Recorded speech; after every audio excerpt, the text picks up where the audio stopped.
Ideas without execution are worthless. Or so they say. I actually don't believe that. I don't believe that ideas without execution are worthless any more than I believe that children are worthless until they become grown, productive members of society who can add value to the economy, right? That's ridiculous. But in the entrepreneurial community and in the motivational speaker circuit, there is oftentimes a denigration of ideas. And I get it, because there's a lot of people out there with great ideas. They're a dime a dozen, they never execute them, so they end up just dying with the person who had the idea. I get that. However, ideas are powerful.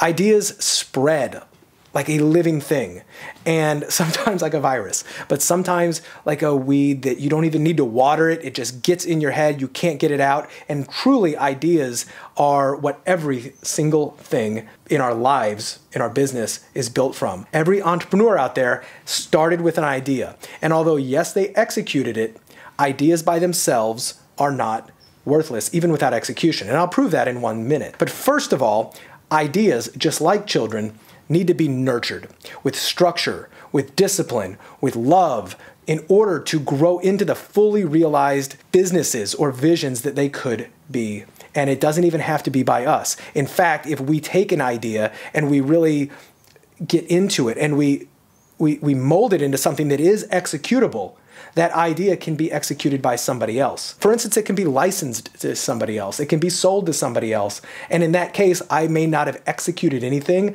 somebody else did, but did that make it worthless to me? If somebody buys or licenses my idea, they don't do anything with it, but I receive the value, is that worthless? I don't think so. Going back to the way that ideas can really come to fruition, I think that there is a structure. I know this is a structure that I bring when I work with clients in order to not just create more ideas, because realistically, the last thing we need is more ideas. We need better, bigger, breakthrough ideas. Ideas that create momentum and outcomes while reducing the complexity and adding simplicity. And there is a method to do this. Now, here's how we're going to take an idea into an innovative solution.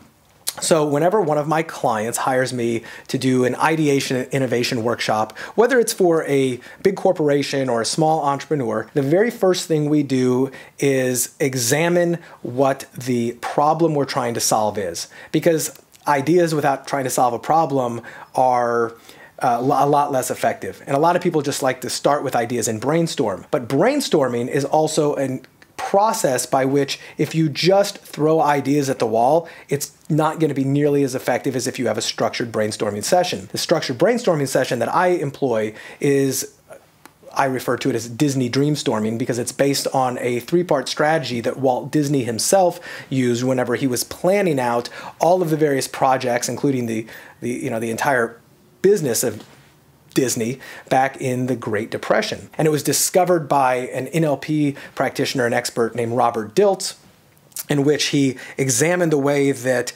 Disney brainstormed by separating out the dreamer from the planner from the critic. And the very first thing we do when we sit down to create these innovative solutions is, number one, identify the problem. Number two, understand the framework by which we will dreamstorm and come up with a plan and the critiquing of the plan in order to make sure that we don't hit any obstacles. The next thing we do is we come up with all of the possible ideas, and then we try to determine which of those are the most probable of getting the impact we want with confidence and ease. We rank these in a way that makes sense so that we can come up with an executable plan. And we utilize many different mental models, frameworks, and what I call cognitive keys to find the shortcuts, the decision hacks, and the ways to unlock doors much quicker in a way that we might not be seeing this. Now, I've talked about cognitive keys before, but in a nutshell, these are mental models, principles,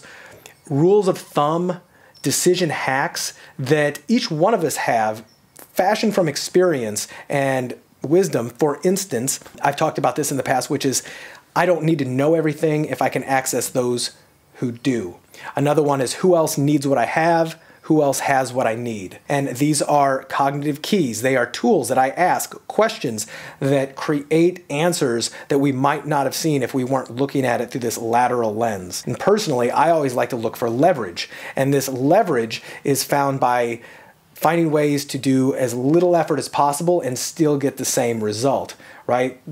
Archimedes said, if you give me a lever long enough, I can move the world. Oftentimes, I look for opportunities to get what we want by somebody else who's already created it. That's why I'm an expert in strategic partnerships, joint ventures, and alliances that really put creative deals together that provide these innovative solutions. It is no magic in creating innovation. It is a process. It is design thinking. The problem is a lot of entrepreneurs, myself included until I discovered this, we go off quick start, half-cocked, just love to be in momentum, and we start something. And this is one of the things I help my clients do, is to create clarity, not only in what the problem is, what needs to happen, but what the solution is, and confidence that the plan that we create has the ability to solve that problem or achieve the outcome we want, both effectively and innovatively in a way that does not take away valuable resources, does not add complexity, and actually makes things just go a lot smoother. If you are watching this and you are thinking that you've got a lot of ideas and they're worthless until you execute them, that might not be true. Because if you execute an idea that is not well thought out through structure and discipline and a process, you might just go in that wrong direction. If you listen to the critics and all the naysayers and who say, yeah, you shouldn't do that too quickly before you do the same process, you might have an idea abortion, and a brilliant idea may never see the light of day. This is one of the things that I love helping my clients with. I've worked with each of them in order to help clarify their thinking through these innovative processes and cognitive keys that I talk a lot about in some of my other material. If you'd like to know more about this, just visit bradcostanzo.com and take a look at the information I've got. I'm happy to talk to you if this is an area that you think I might be able to help you or somebody you know with. Thank you very much.